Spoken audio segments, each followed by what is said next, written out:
Morning, guys. Let's take a look at the markets here this morning. So, just my personal opinion, guys, but I think we're going to open up looking good, and then I think it's going to not be so hot. Here's futures, right? We fell through a support. Told you guys all the time, whenever you fall through a major support, you're going to go back and test for resistance. And while it didn't, the 50 EMA really didn't act as the support. The support was a little bit lower, and you'll also see that with my daily breakout trend right here. It has caught that support pretty well. That's where I think futures will get denied. This is 10-minute delayed data because I do not pay for the actual ES data. So yeah. Corrector, how's your morning going? What are you thinking? Like I was saying in the trader chat, I mean, I think we'll have a bounce at some point today, and then, like you said, I think we'll continue to fall. But I definitely think that we'll have a similar bounce. The non-farm payroll just came out, and it looks like I'm not an expert at reading that, but it looks like it was pretty good. So we'll see what happens. But that news doesn't really matter compared to the COVID news. So, right. SPY's doing so. Futures must be falling. Like I said, yeah, they are. What are the? Can you tell me what the live future numbers are, real quick? Yeah, ES futures 37.58.50, and NQ is 12.395. You said 37.78.50. No, 37.58. Oh, 37.58. Oh wow. So guys, those job numbers probably just came out, and it is tanking futures. I mean, so it is not showing on my chart yet because it's 10 minutes delayed. But that changes the game. So now what we could see is, so this will kind of this could very well void my previous sentiment of what I thought was going to happen this morning. Now we could see futures dive, or we could see the stock market dive in the morning and catch a bounce, down 368, 370 range. And then maybe we bounce up, maybe then we bounce up for a little bit. So I guess we'll have to see the market opens now. Remember, news can change sentiment. So,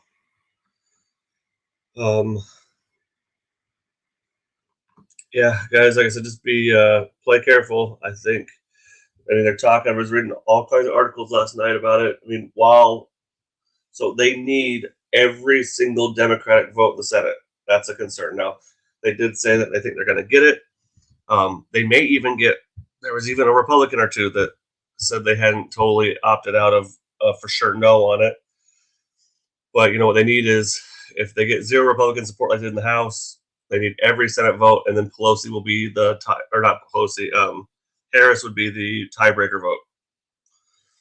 The vice president will be the tiebreaker vote for the Senate. So we see. The Republicans are talking. So, well, there's only not all of them. Okay, there's only a couple Republicans, so don't trash on all of them down there, because a lot of them I don't think are really excited about this weekend. There's a couple though that are talking about making them read through the entire bill, which is 500 pages. So that'll probably take 10 hours. And then they were talking about constantly doing amendment votes to delay the process. So, like I said, I just don't see, guys, what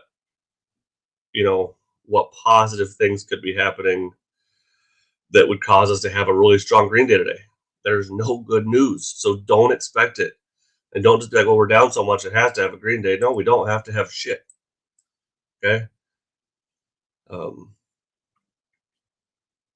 Hey, Collector, how high did the futures get before they dropped? 37.81. Oh. They're on their way back now, though. That's the highest they got was 37.81. So there's right here. So it's about to start dropping here on the 10-minute delayed chart. So what's wrong with the 10-year Treasury yield jumps? Why is that? Or maybe that's what the bad news was.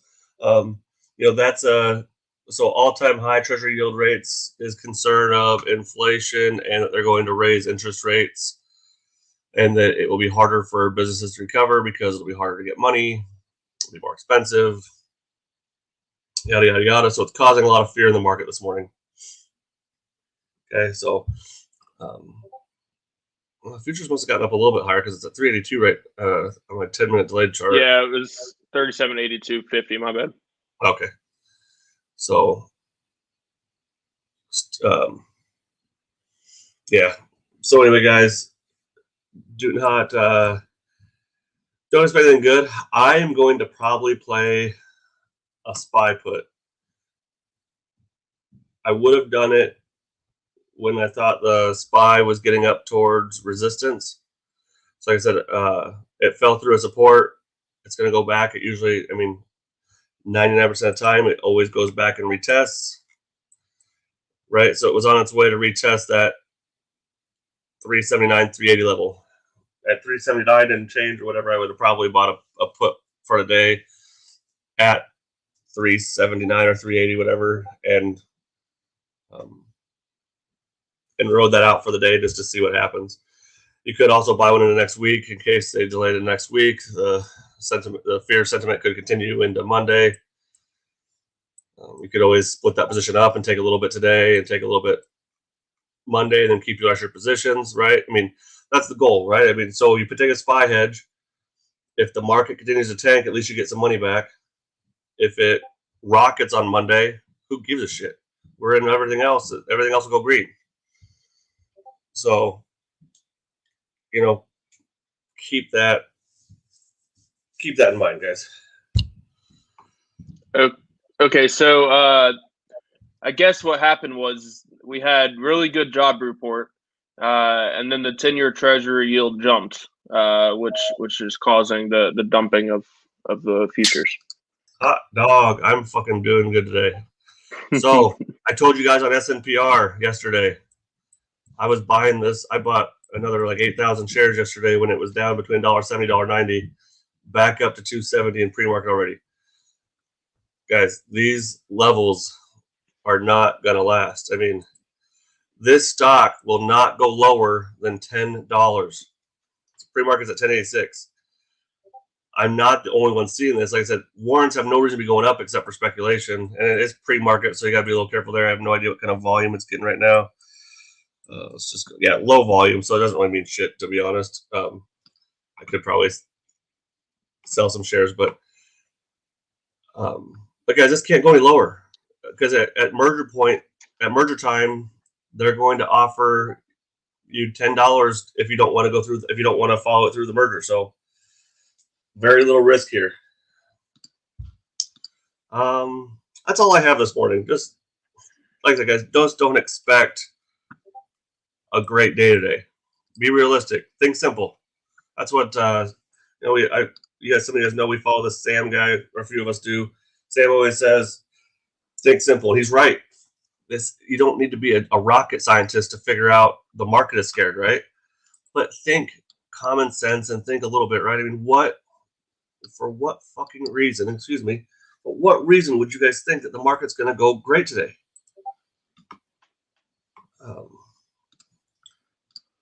I just don't. I don't get it. Please like and subscribe to the channel. We appreciate it. There's Craig. What's up, buddy? Okay. Good morning. I'm in the car. Morning. Oh, hey, that's all right. You know what? I never get this. You're never on. You never have your camera on. Hell yeah. Huh? Welcome to the Yo, show. what's up? What's up? I'm driving in the car. Nice. Oh, all man. Right. So where are we at? What are we thinking today? I was just saying, there's no reason to expect a green day today. I think it's going to be sideways. I don't think it's going to be as shitty as the other days, but I don't think it's going to be anything to write home about. I don't know. There's a lot of stocks there's a lot of stocks RSIs in the 20s right now, super oversold.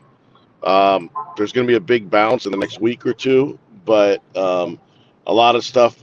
What happens, and I just put it in the room, is something will come out like the jobs report just came out and the yield goes up, and then I'll go sell, and then everybody starts panicking and sells, and 5 minutes later it would have recovered. It's like the chicken and the egg. What's coming first?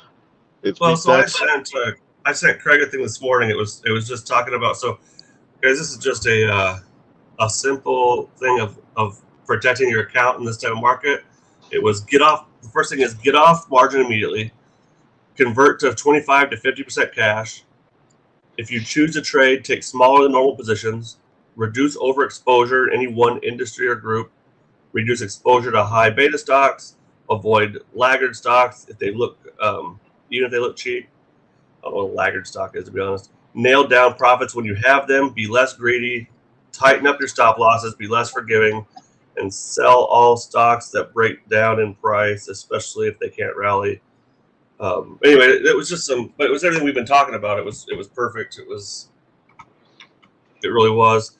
But guys, okay, so pre-market is right back on schedule with what I thought would happen. Okay, it took that little dive there with that news report, but we're right back up to where we were at. So yeah, we just touched the highs that we had earlier. Yep. So guys, what I see happening how fast is that happens. What was it? 6 minutes? It dumped and then recovered. I mean, I'm buying a SPY put at open.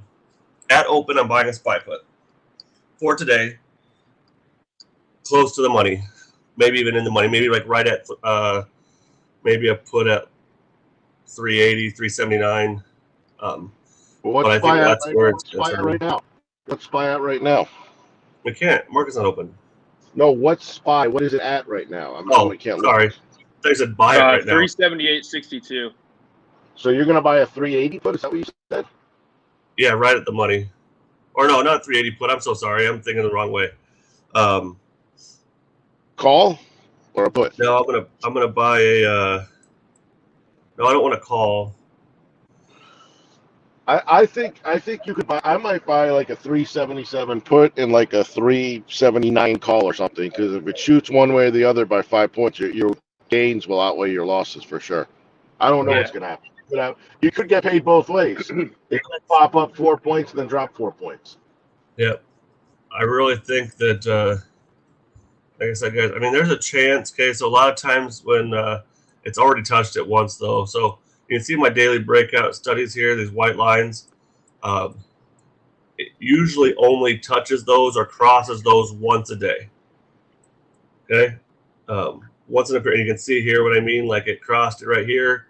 It did come back and touch it, but I mean, it doesn't, sometimes doesn't touch it all, but it very rarely ever touches it more than once a day. Okay? We've already touched it today. I don't see this being a green day, guys. I think we have the 50 EMA here. I think somewhere between 379 here and 380, we're going to get denied hard, and we're heading down towards 370. Well, at least the lows of yesterday, 372. Then maybe get a bounce, and then we see, I guess. Guys, this is a pretty tough market to trade in. Anybody who hasn't been trading for a long time, it's frustrating. Shit don't make sense, but it's not going to last forever. That's right. It's not. There's too many good things coming. So, like I was just telling you, Craig, you were on, but I was just telling everybody earlier, and we've had some more people join. So I was saying, though, we have the bad news is, guys, is that, like I said, a couple of the Republicans are talking about making them read all of the 500-page stimulus, which will take 10 hours. And then they're talking about keep voting and proposing amendments to the stimulus to keep it from passing. I mean, so they'll just keep proposing amendments, having to keep debate and vote them, and unbelievable, and drag it out all weekend. Today's the vote-a-rama. So, and guys, like I said, this is the only fight. I mean, the Republicans aren't doing anything different than the Dems are. So part of the Republican complaint is that the Dems are putting a bunch of stuff that has nothing to do with COVID relief in this $1.9 trillion stimulus. What the Dems have done is they've exercised one of their rights to do a simple majority vote. They have control of the Senate. They have exactly half, and with Harris being the tiebreaker vote, they can pass it with full Dem support without a single Republican.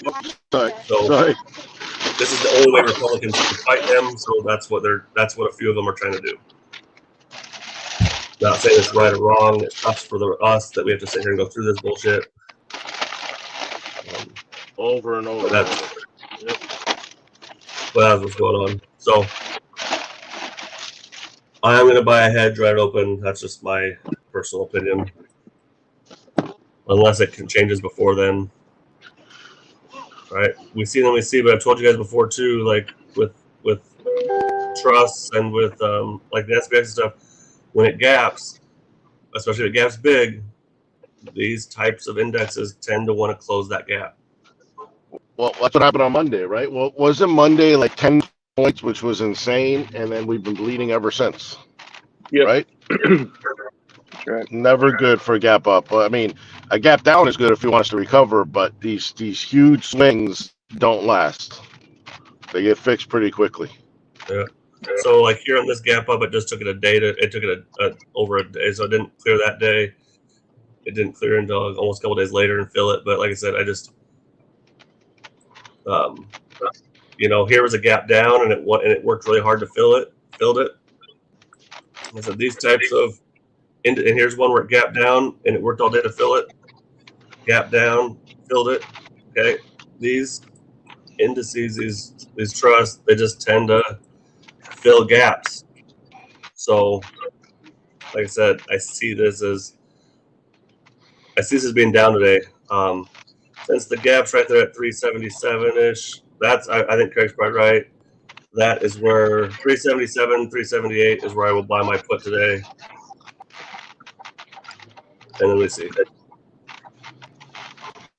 So I'll put it in the room. I'll post it. It'll be a lotto though, so just everybody beware. It's a lotto hedge. Okay, well, that's what we'll call it. It's called a lotto hedge. So anybody, Craig? The good thing about the SPY lottos, like the one I did yesterday, is they can go. They're cheap and they can go 100% pretty quickly.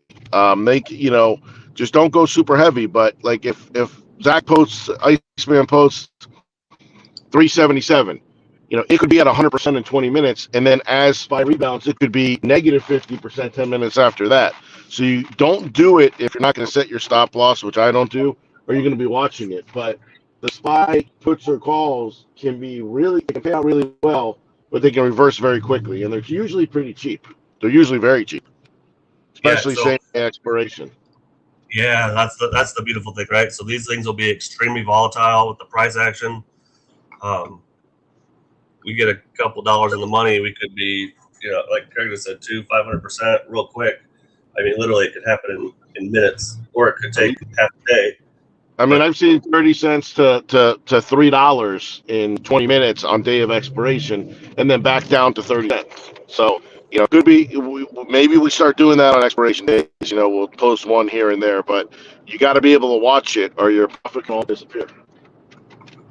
Right. So, I don't know. I mean, let's pull up extended market real quick. See, and this is what I was talking about with extended market. That's the problem. Look at the volume.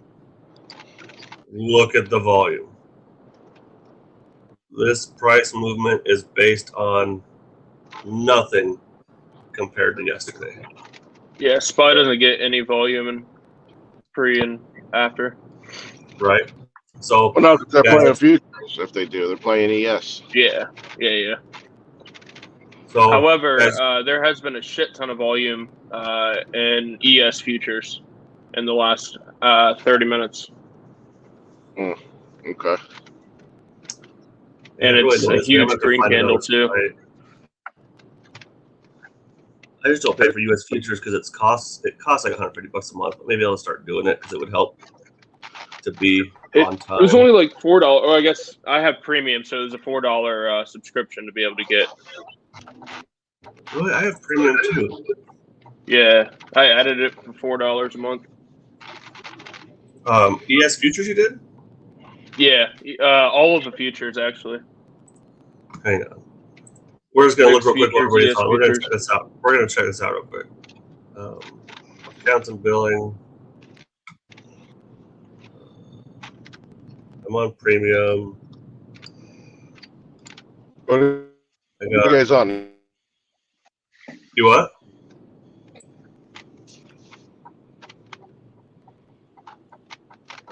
Change. No, not change. No, plan. it's so you go to the ticker and then you click on the D for delayed and pops up. Okay. It's a We're gonna look real quick, subscription. guys. Yes. Full featured chart. That's not right. Okay, we're gonna go back to chart. ES futures. If you guys want live data, you go up to D, learn more, Learn more. upgrade now. I know you guys can't see it right now, but hang on, I might have to share this. ARC, stocks, indices. Would that be? No, that's end of day. Stocks.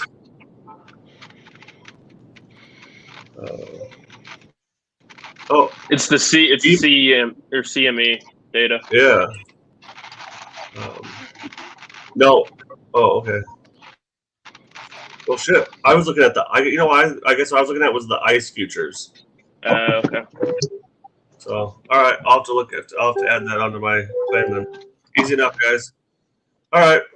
Well, we looked at futures. Yeah. See, here we are. We're climbing.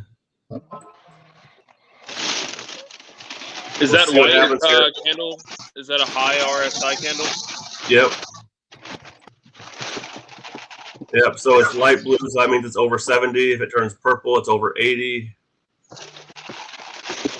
But yep, that's high RSI. We are getting a surge of volume here of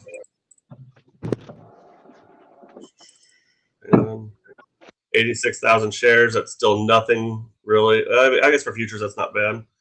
Compared over here, though, 100,000 shares at the end of the day. So I mean, that's a good candle. Almost 100,000 shares. So yep. So, but we are getting overbought here. I've already gotten one sell candle here. And we could be looking at a MACD cross here shortly. So keep an eye, guys. But that's what I think's gonna happen.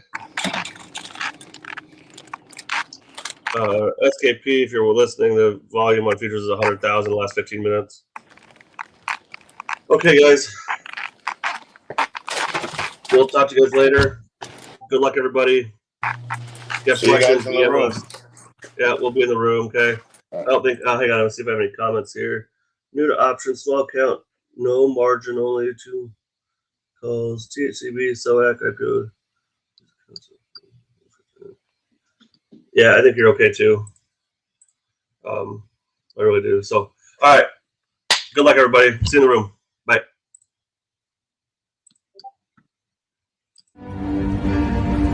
Bitch, I got problems on problems on problems on problems on problems on problems. I solve them. I run through the money. The pressure be calling. Left on my blessings. I feel like I'm falling. The birdie is back. Tell me